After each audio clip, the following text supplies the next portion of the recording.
How's everybody doing tonight? Glad you're here for a Friday night corner stage showcase here. Drawing with Steve is tonight, in case you didn't know. And I have a little bit different setup tonight. I have my computer screen off to my left so I can see if anyone leaves comments or anything. But I'm going to draw for you tonight, and I'm going to do a little bit of instruction, a little bit of education, and we're going to talk about basic drawing techniques.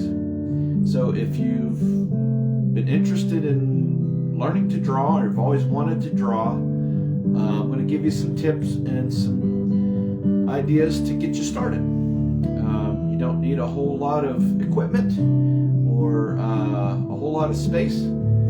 But all you really need is a piece of paper and a pencil and an eraser. You need an eraser because we're going to make mistakes, and that's okay.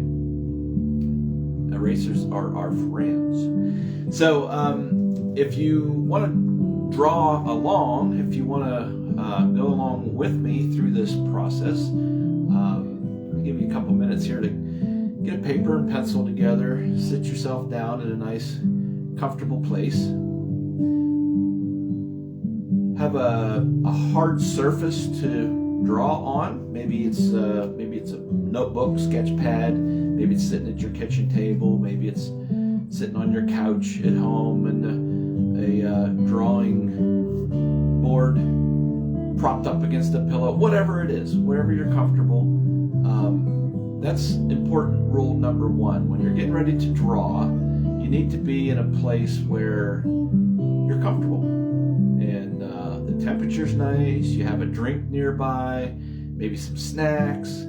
Drawing is supposed to be entertaining and fun and relaxing and therapeutic. And you don't want it to be frustrating or feel rushed or hurried along. So take your time and learn, practice, pay attention, and you'll be surprised at what you can accomplish if you just try. So that's what we're here for tonight. I'm going to turn that music down just a little bit. It seems like it might be a little loud. So hold on one second.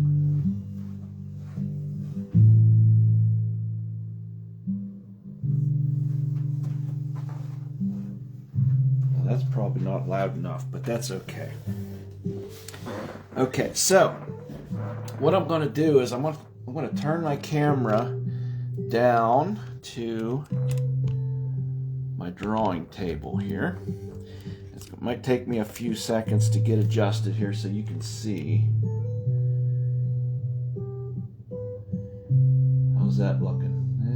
Right about there, maybe. Okay. There's a little bit of a lapse in between when I make a movement with the camera and it shows up on Facebook, so I'm waiting to make sure everything is centered up. So what I have here is just some basic paper. Now this is cardstock. It's a little thicker stuff just because it's a little easier to handle, doesn't wrinkle quite so easily. But you can use any kind of paper, notebook paper, doesn't matter what it is. You don't have to have any special kind of paper or anything like that, especially when you're just learning, when you're just starting out. Paper is cheap, so if you use just copier paper, notebook paper, anything like that, if you mess up, it's no big deal just to throw it away, right? Once you start getting good at what you do and you want to do maybe some nicer drawings, you might want to invest in some nice drawing paper. There's a lot of differences in paper. There's an attribute of paper that a lot of people don't know about. It's called the tooth of the paper. That's the smoothness of the surface of the paper. Some types of paper have a very coarse tooth, some have a very fine tooth.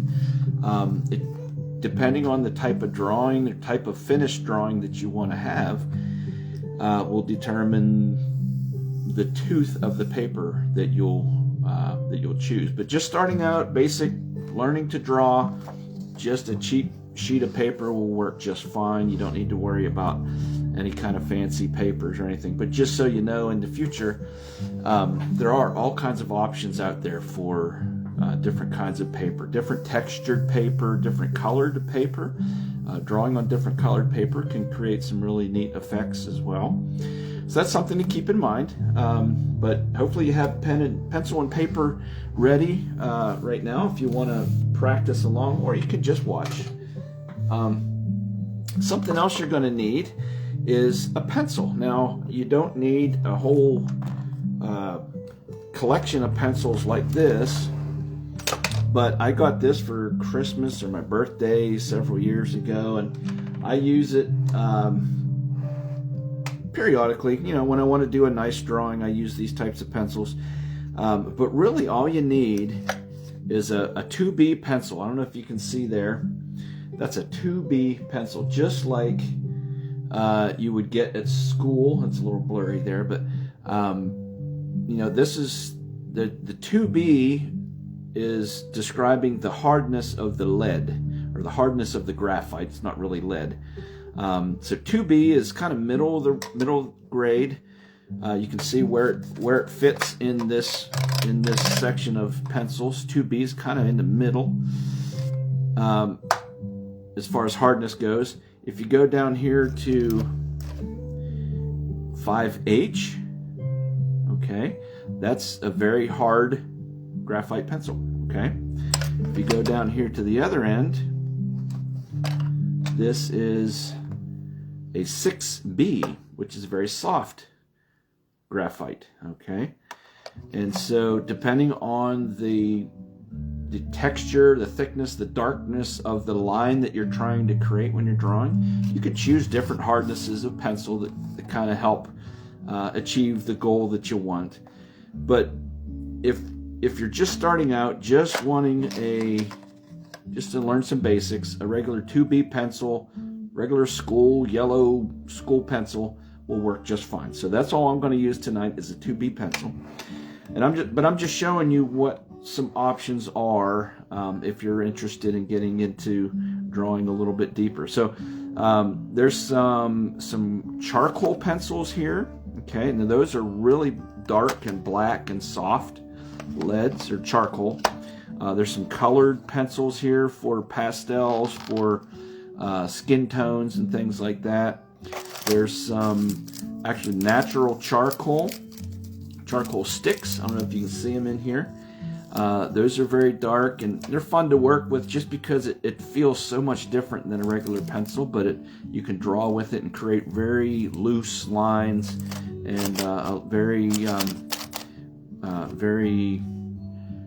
it's very hard to control, to be honest with you. In this pencil case, you can see it comes with a little ruler. Don't ever be afraid to use a ruler to make straight lines. That's what they're there for. You can use a ruler, obviously, to measure things, like if you want to make sure your proportions are right and you're measuring distance between things. But use the tools that you have at hand. Use a ruler to create straight lines. You don't have to draw straight lines freehand. Use tools, use a ruler, use the edge of a piece of a paper, anything like that to create straight lines. Anything that'll make your job easier. Also in this case here is some sharpening tools. There's a little sandpaper block that you can sharpen the end of your pencil graphite to a fine point or to a flat side. If you want to do lots of shading, you can use a sandpaper block like that. There's regular pencil sharpeners. Okay, you don't need to use a crank sharpener or electric sharpener. You can just use a handheld little sharpener like that. Doesn't have to be fancy. That way it can go with you wherever you're at. These are called paper stumps, or I don't know, there's a bunch of different names. I always call it a stump, but it's basically just tightly rolled paper in a solid tube, I guess you would call it, and it's sharpened down to a point. And then you can use that point to blend and shade and create neat effects with the graphite. Once you get the graphite on the paper, you take this paper stump and smudge it around. There's a big thick one there and some thinner ones down here on the side if you have a little fine detail to do. So those are fun to play with. This little guy here, this is a little form, a little armatured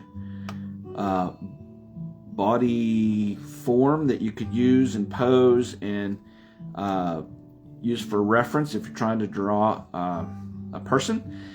Basically what these do for you is help you with your proportions for the length of the legs, where the knees would fit between the ankles and the hips, and how they bend, and how the ankles would go. And you can position these just as a reference for you to use to create drawings of people, full body figures. Okay, so I don't use that very often. If I'm working on a drawing, I usually look at a photograph or something like that, but that's a neat little thing that comes with that. And then the most important, well, right here are some colored pastel sticks.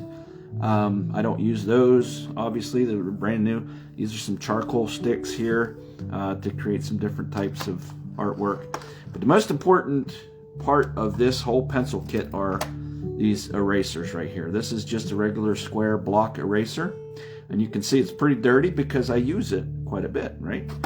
And this is a kneaded eraser, K-N-E-A-D-E-D, kneaded eraser. It's soft, and it's kind of sticky, kind of tacky, but not too much. But you can form it into a shape that you want whenever you're erasing a little piece of your drawing and you need to get into a tight little space. You can do that. You can use that for all kinds of creative erasing. So that's something you don't normally think about when you're getting ready to draw, is a way to not only correct mistakes, but use an erasing technique to create certain effects, light and dark effects and that sort of thing. So I just wanted to give you a quick rundown of what is available out there for pencil kits and drawing kits like that. Again, not necessary. Whoops, there goes my eraser. Not necessary when you're just starting out. But it's nice to have available if you need it. So I'm going to set this over here. I'm going to keep my erasers out because that's important. I'm going to get a sheet of paper out here like this. Now, what I'm going to talk to you tonight about is basic drawing techniques, how to get started, and what to do so that you don't get overwhelmed, so you don't get frustrated with your drawings. There's a certain procedure that you can take that will help build your drawing step by step so that it doesn't get out of control, if that makes any sense. Something that I notice a lot of people do when they try to draw something is they don't plan ahead. They might start down here drawing, and by the time they get the whole drawing in, they run out of paper, they run out of space, or whatever they're working on is off-centered, and it's hard to correct that sort of thing. So a technique that you can use to fix that problem is to start with just basic shapes, just drawing basic shapes and creating a framework or a layout of whatever it is that you're trying to draw. Now, if you're just starting to draw, learning to draw, you want to pick subjects that are pretty easy to start out with. Cartoons are pretty easy to look at and reproduce. You can learn a lot of good techniques from looking at cartoons and comic artwork. But one of the best ways to learn to draw realistic things is to look at photographs. It's much easier to draw from a photograph than it is to draw from real life. A photograph is already in 2 dimensions, and a photograph is easy to reproduce by drawing because you're drawing in 2 dimensions. When you look at something in real life, it's in 3 dimensions, and to draw it, you have to convert it to 2 dimensions, and that can be difficult. That's That's the tricky part of drawing from real life. But to draw something simple that looks realistic, the best thing to start with is looking at a photograph. So this is a photograph that I'm going to start with tonight. Hi Chuck, how you doing tonight? Glad you're here. If you're still here, I'm not sure. I just looked at my screen up there and saw you were here. So, which reminds me, if leave a comment down below, I'll be able to give you a shout out and say hi. And I want to encourage people to please donate and give to the Corner Stage Arts and Education Center. There's a link below, a PayPal link. Just click on that link, and you can help establish an arts and education center here in Clearfield. So looking at a photograph like this is going to be one of the easiest ways to start to draw realistic looking objects, whether it be animals or plants or buildings or cars or whatever it is. Start by looking at a photograph, because again, it's already in 2 dimensions. It's already flat, and it's a little easier for you to recreate that from a flat image. So you want to start with basic shapes, or create a framework, like I said before. So basic shapes are circles, squares, and triangles, right? Basic shapes. Now there may be some abstract shapes, maybe something like a kidney bean shape like that, or maybe a heart shape would be a basic shape. There's lots of variations of all these shapes, but keep in mind that all we're looking for when we're getting ready to start a drawing, when we're looking at a photograph for reference, we're just looking for basic shapes, things that are easy to reproduce. Basic shapes: circles, squares, triangles, and maybe some abstract distorted shapes, but that's all we're looking for. So with that in mind, what are some basic shapes that you might see in this cat picture? Right away, I see an oval shape for the shape of the head. Do you see that? That's just a basic oval. And then I see a couple of triangle shapes for the ears. Right? 2 triangles there. I see a little triangle shape for the nose. It's wide on top and points down at the bottom. The eyes obviously they're at least round. They're not perfect circles, but they're round, maybe like football shaped, you could say that. And then the combination of all those shapes together in the right proportions will create a framework or a basic foundation for this picture of this cat. So I'm going to set this cat picture off to the side here so I can look at it while I'm drawing. So if you remember what that cat picture looked like, it had an oval shape. It had an oval shape kind of in the middle of the picture, something like this, right? It doesn't have to be perfect, obviously. And then I'm looking at those ears, and I'm judging where those ears are based on the center of where that oval shape is. So they're pretty much centered on either side of the middle of that cat face. And I picked this image specifically because he's looking straight at you and everything's symmetrical, right? It's the same on both sides. So it's a good one to just start out with. The next picture we're going to do is going to be a little more difficult. So I see these triangle shaped ears. They're centered on either side of the middle of the face. So this is my center line right there. So about there and there's where those triangles are going to start. And they're sort of like that. Okay.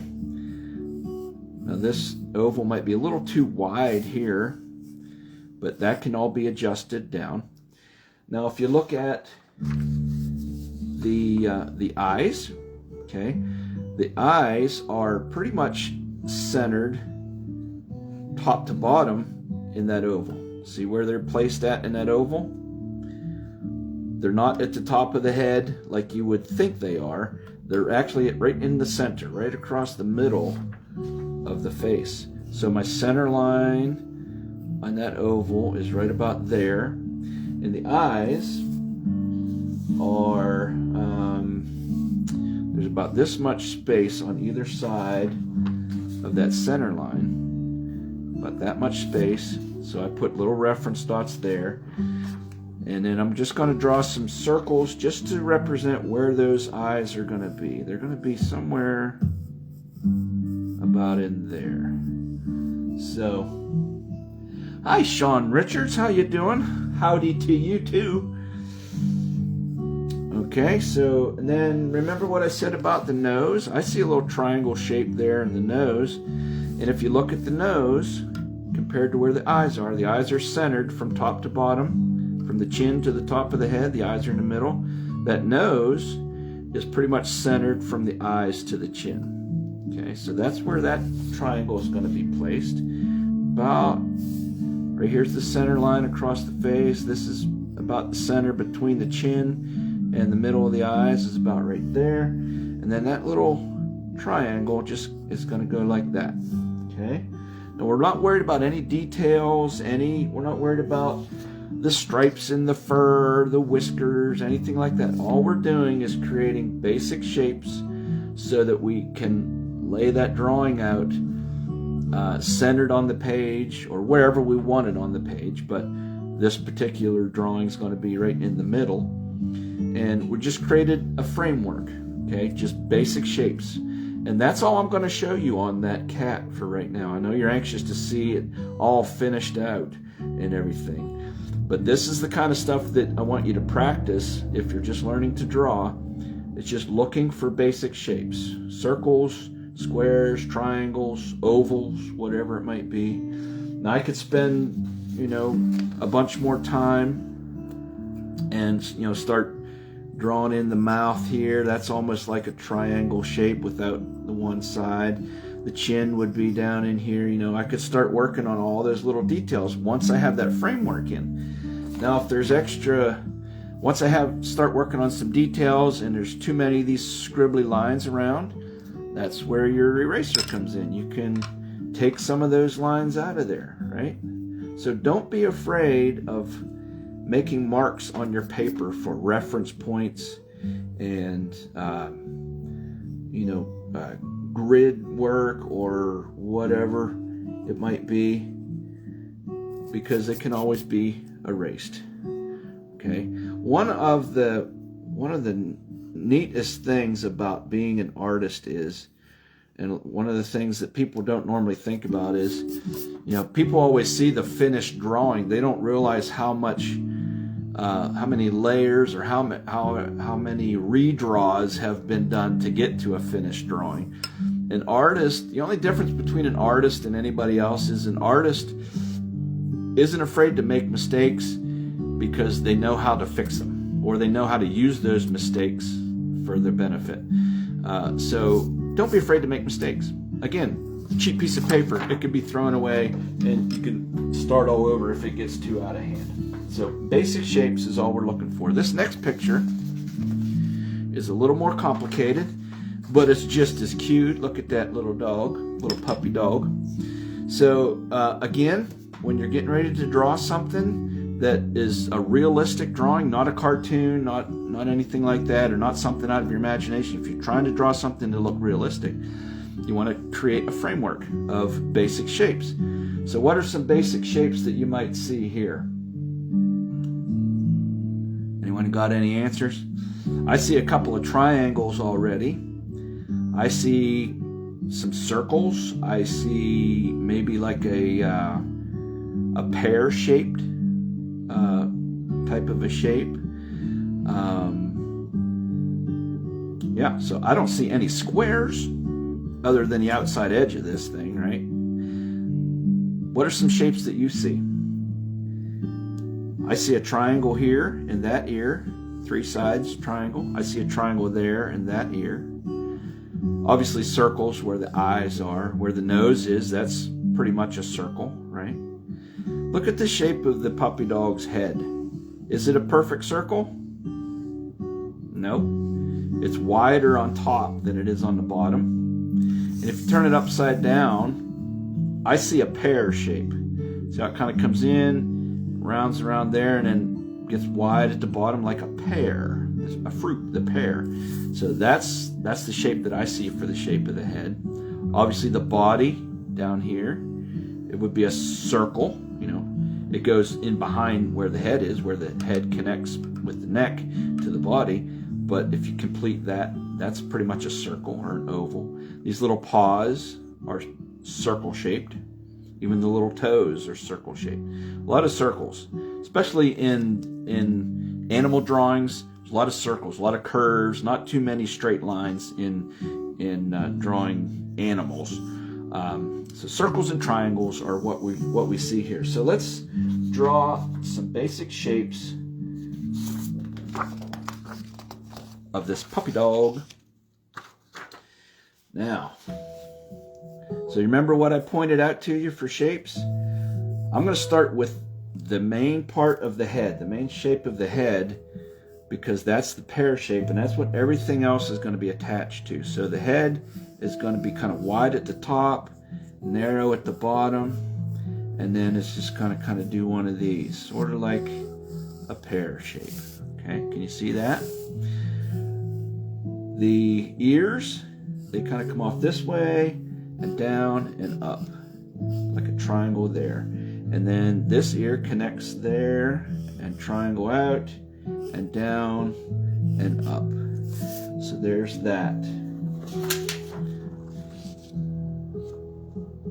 See how that works? Now, where the eyes are, same way with that cat drawing. See where the eyes are placed on compared to the height of the width of the head. The eyes are pretty much centered between the chin and the top of the head. And if you notice in certain animals, some animals the eyes are on the front of the face, some animals the eyes are on the side of the head. If you've ever noticed any animal that is a predator, any animal that hunts its prey, the eyes are on the front of the face. Any animal that is a prey animal, or an animal that will run away when something is chasing it, their eyes are usually on the sides of their head, like a horse or a cow or a deer. Their eyes are on the sides, and you usually don't see both eyes at the same time when you're drawing an animal of prey, like a deer or a cow or a horse.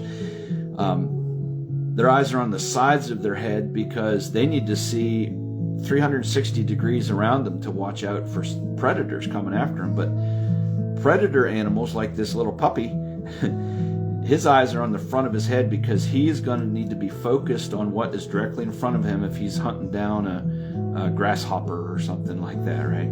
So that's something to keep in mind. Whenever you're drawing an animal, keep in mind what kind of animal it is, whether it's a prey animal or a predator animal.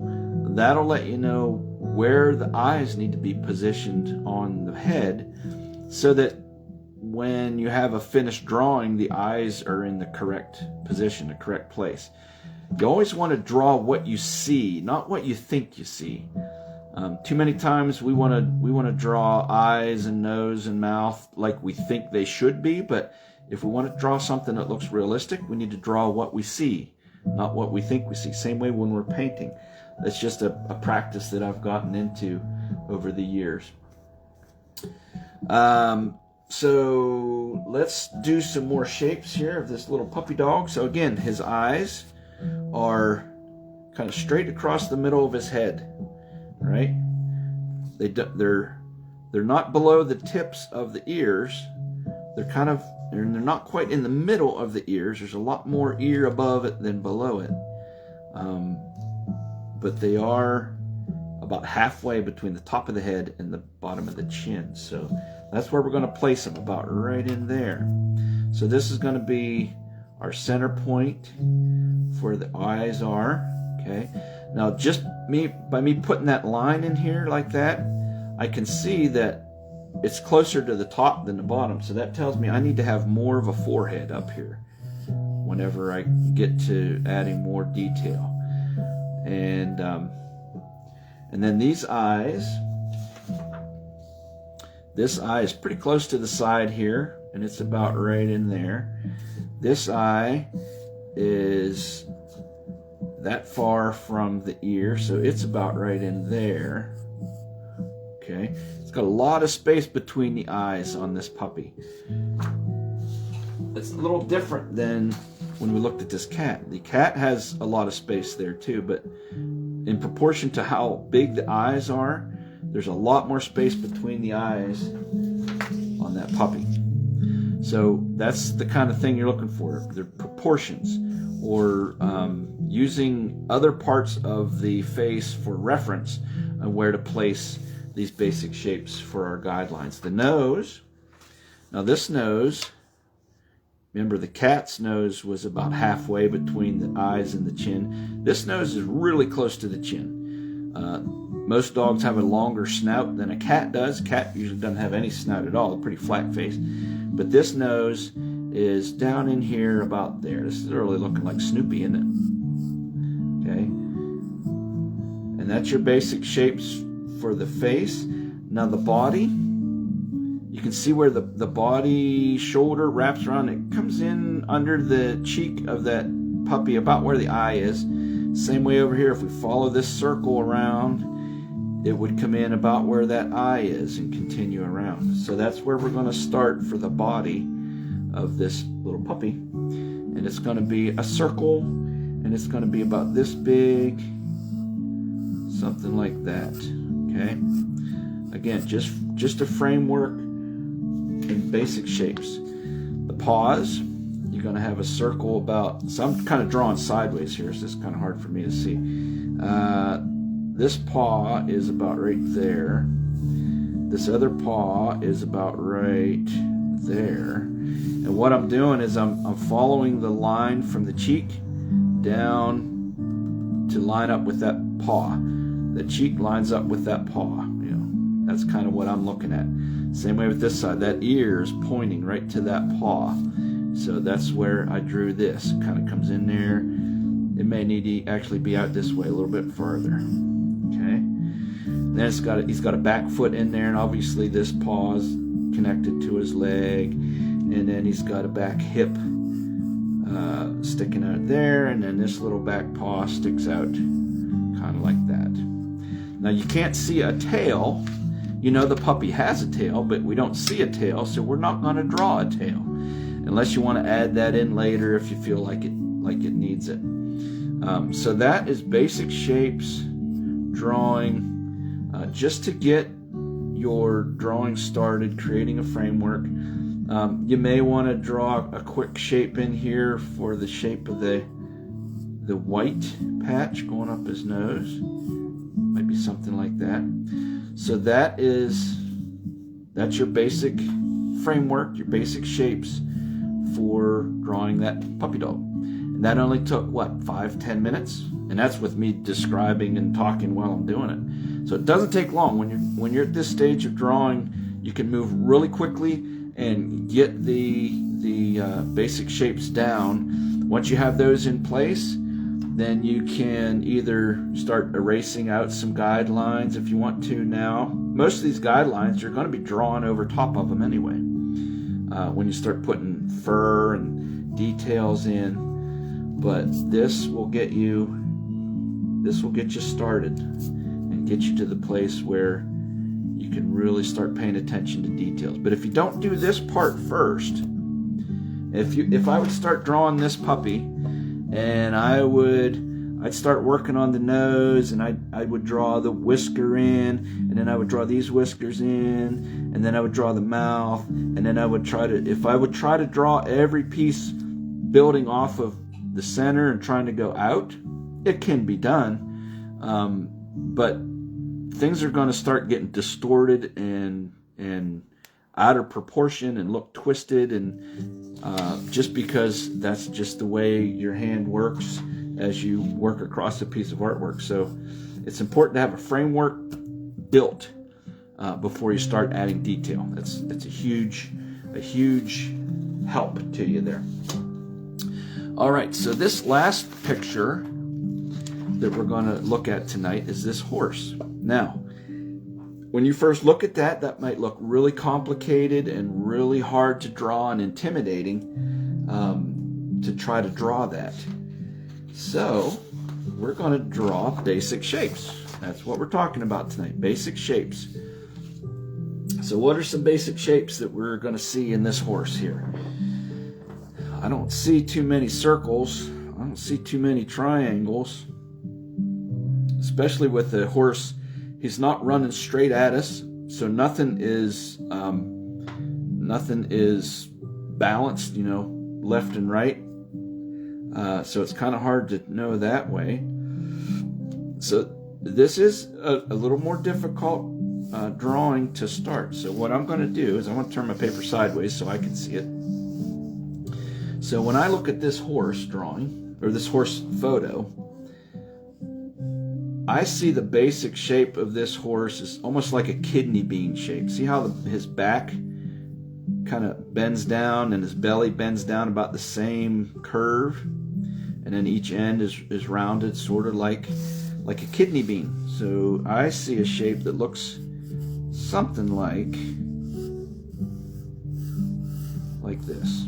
Okay, that's what I would call the main part of his body. Okay, just because he's kind of running at you a 3/4 view,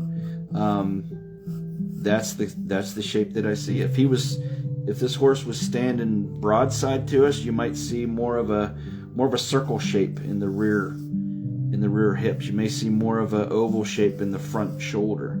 But the combination of all these shapes together, that belly shape can be really rounded as well, depending. So that's the shape I see for the main part of the body. How about the neck? Can you see a triangle shape here? So there's wide at the bottom, and it kind of comes up to a sharper point at the top.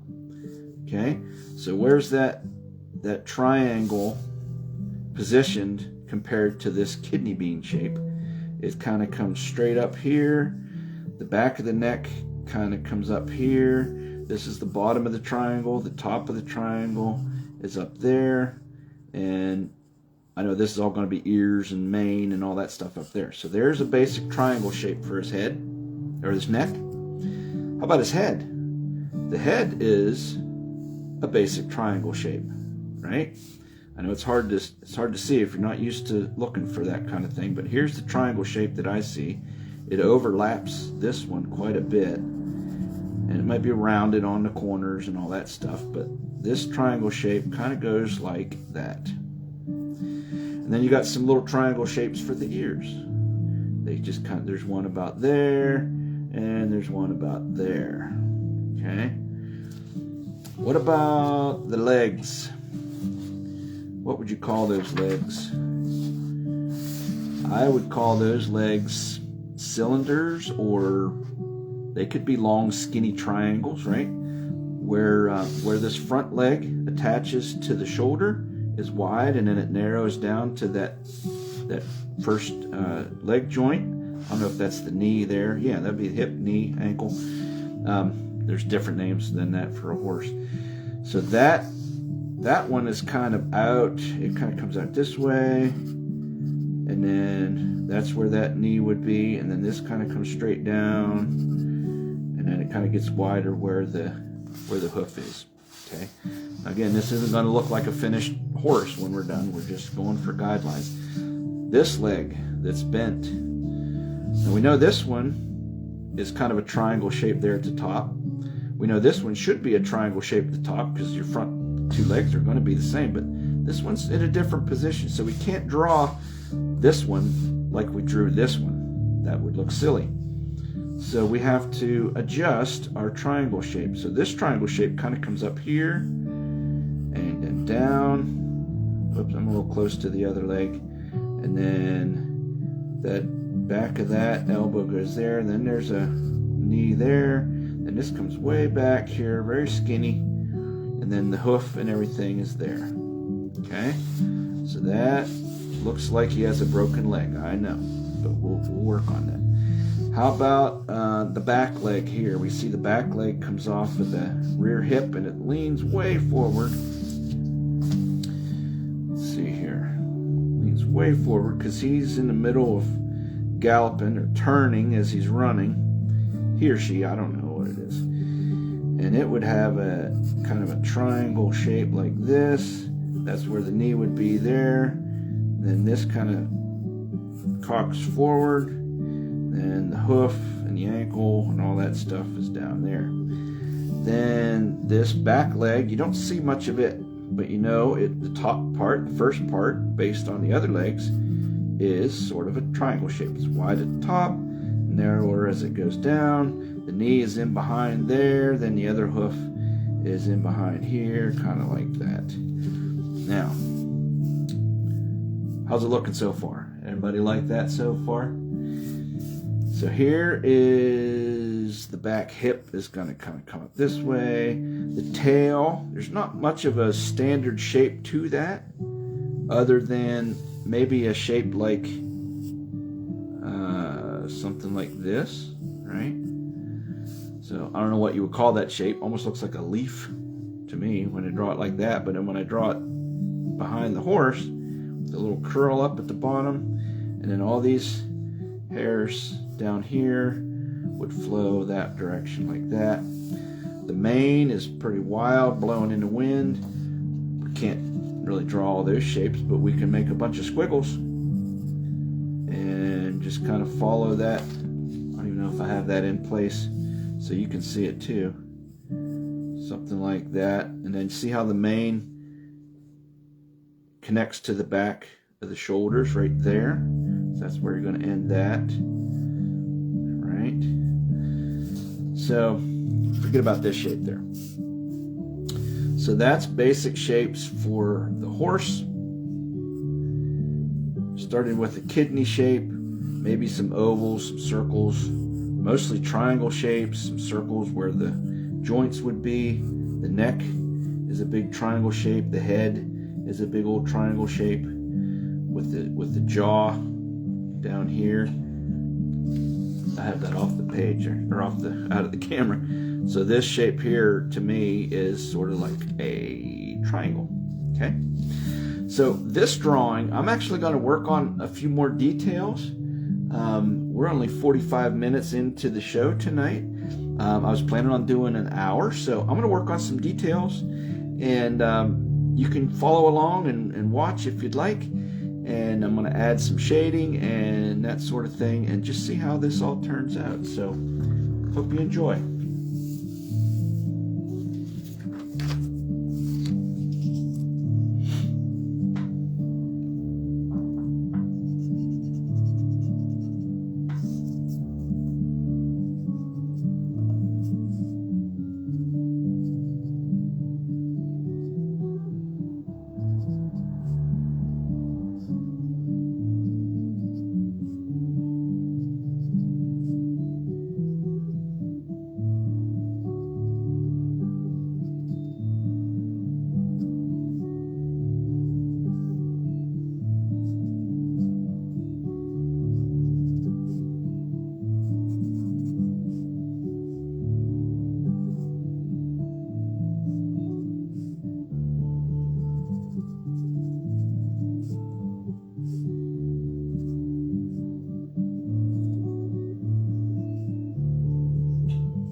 Remember what I said before? Don't be afraid to erase. I didn't have that angle of that front leg correct. As I worked my way down here, I realized I was in the wrong position. So now, I'll rebuild it out here. There's where the knee would be there. And this kind of comes there.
That's coming together.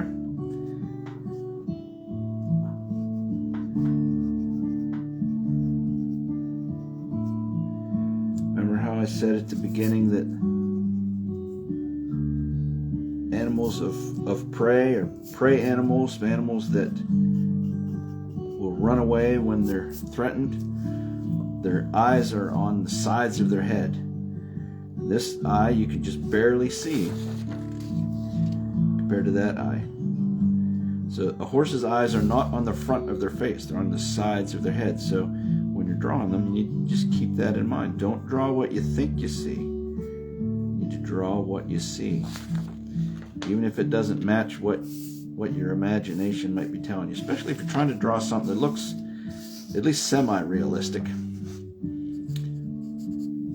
Now, if you just want to draw a fantasy horse or something like that, some sort of something out of your imagination, you can draw it however you want.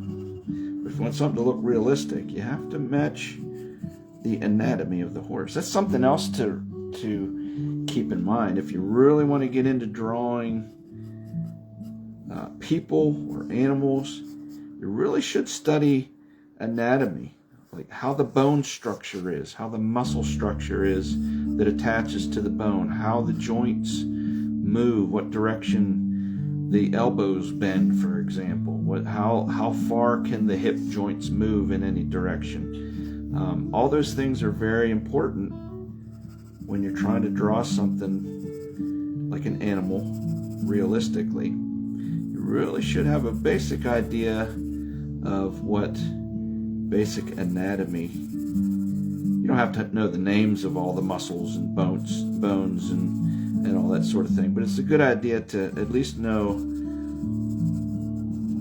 how bones and muscles and everything work together, so that when you draw something, it looks like it has structure inside it, rather than just a flat horse or something that looks floppy and without any bone structure inside. That's usually what happens. People forget that there's weird bumps and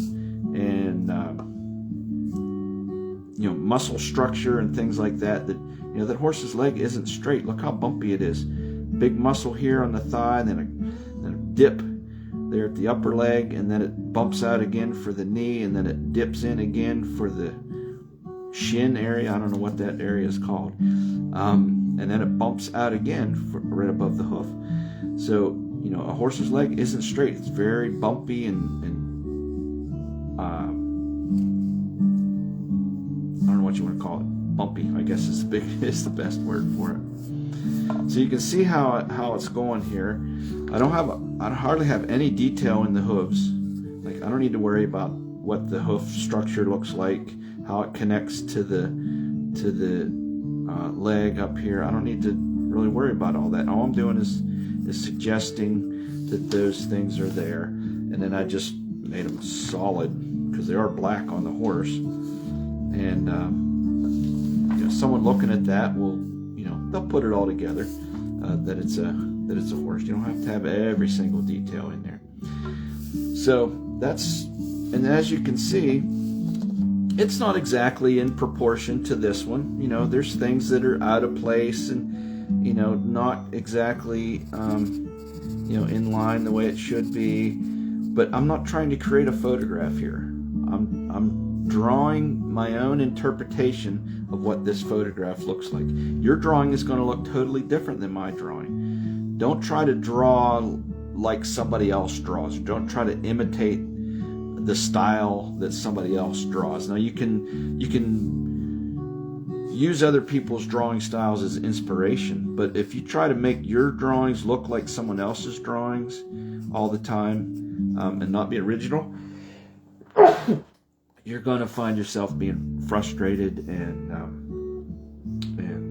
you'll give up, because you can't make your drawings look like somebody else's drawings. You're not going to make your drawings look like my drawings, and I can't make my drawings look like your drawings. Everyone's unique and individual, has different skill sets. Like, some people have a really hard time drawing animals. For some reason, I've gotten to be pretty good at drawing animals. Not that I've even practiced a lot. It just seems to come in drawing people. I'm pretty good at drawing people. That's usually what a lot of people struggle with. I have a terrible time trying to draw flowers and landscapes and outdoor stuff like that. I really struggle with that. But for me to draw something like this, I could work on this for another hour, and with the shading and the texture and all that kind of stuff, I could really make this look like a masterpiece. But if I'm just drawing a basic sketch, quick drawing, what'd that take me? 15, 20 minutes maybe 30 minutes, I don't know. But we got pretty far along in that, didn't we? I could work some more in the tail and get the hairs all flowing just right, so it looks like it's blowing in the wind and bouncing around. Or I could just make this all solid.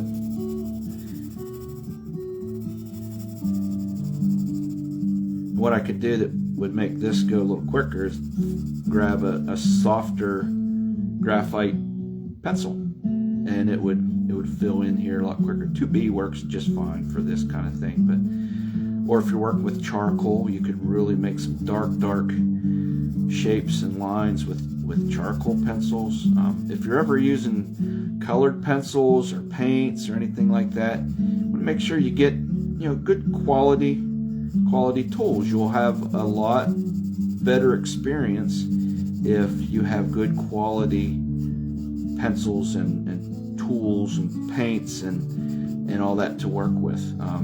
That way, you're not struggling trying to make a colored pencil, for example, do something that it can't do, or markers or ink pens or whatever. The better quality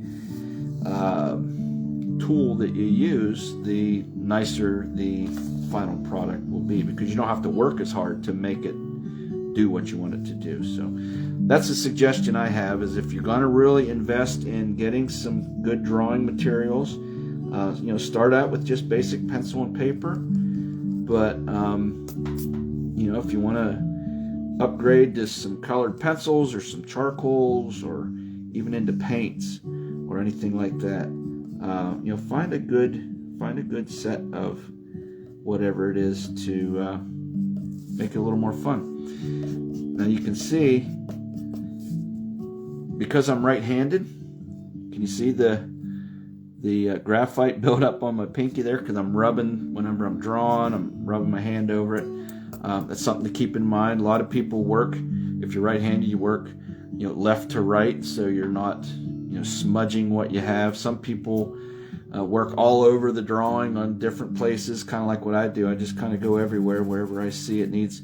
But I'm trying to get into the practice of holding my pencil way back here in the back and just working with my hand off of the paper, so I'm not creating many more smudges than what I need to. And again, there's smudges that can all be erased.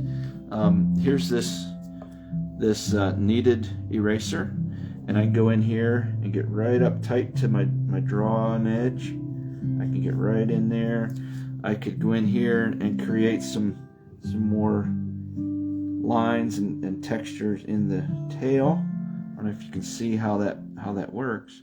And you have to keep moving it around and kneading that around so you have a fresh bit of eraser showing. But you can just use an eraser to create some negative effects in the drawing that you're doing. So experiment, have fun. Start out with basic shapes. Quick review: basic shape puppy dog. That's really basic shape kitty cat, if we wanted to go any further with that. Now, I picked this picture of a cat because it's not a full body picture. All I wanted to focus on was the shape of the head and where the eyes and nose and mouth and everything's all positioned on the head, so I could show you that. If I would try to draw a body on here, it would probably look weird because I don't have a body to look at for reference. I would have to try to make it up in my head. So what I would do is just draw the face and just end it at that, if I put more details in. So hopefully you enjoyed the show tonight. It's not as active as a music show, but as we develop the Arts and Education Center, I don't want to have just music education. I want to have arts education, which means drawing and painting and sculpture and all those sorts of things. So I'm going to go ahead and sign out here for the night. Again, if you like what we have going on here, I just hope that you will join in and participate, and not only comment and give me likes, but also smash that donation link and give some money towards the cause. I would greatly appreciate it, because this is going to be a community effort. I ran some numbers this past week. Let me move my camera up here so you can see me. I don't know if that's going to work or not. So there we go. Yeah, that looks okay. I ran some numbers for the past couple of months as far as viewership goes on the Corner Stage showcases. We're averaging about 800 views per showcase. We've had 2 showcases that have broken over 1,000 views, and one of them is almost up to 2,000 views. So that's bringing our average up quite a bit. But most of the showcase shows bring about 800 views in total. That takes about a week or so for that many views to build up. We don't get all those views in one night. It'd be nice if we did, but I understand not everyone's going to sit here for an hour or two and listen to music or watch somebody draw. So that's why I want you to share these videos and share them to your personal Facebook page, or to somebody that may be interested in what we're doing, or maybe performers that would like to come perform here at the Corner Stage. But 800 views per show is the average, and if each one of those viewers would donate $5, just $5 a month, that would be $4,000 a month of regular income, revenue, that we could put towards building the Arts and Education Center, whether it's buying a building or renting space, or buying equipment, stage equipment, lighting, sound equipment, podcasting equipment, music recording equipment, instruments. We're going to need stuff like that. We're going to need arts materials. We're going to need classrooms for the teaching, the classes and stuff. So it's going to take a lot of money every month. And so if we can maintain an 800 viewer average every week, then we can, and if each of those viewers would be able to give just $5 a month, that would be $4,000. That would be regular monthly income that we could count on to help pay for things that are going to need paid for. So please consider doing that. I've had several people already sign up for automatic monthly giving. You can give weekly, once a week. You can give once a month, or you can give one-time gift. That's totally up to you, and any amount that you can afford.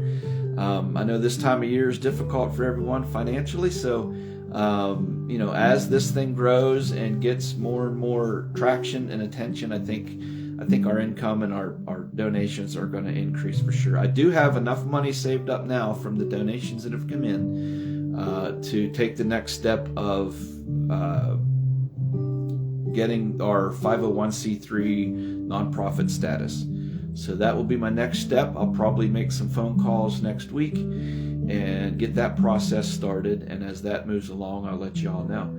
So thank you all for watching, tuning in, sharing, and giving. And we will see you all again next week. I'm going to have to stand up and stop the video because the shut-off button's on the other side of my camera. So talk to you all next week. See you guys.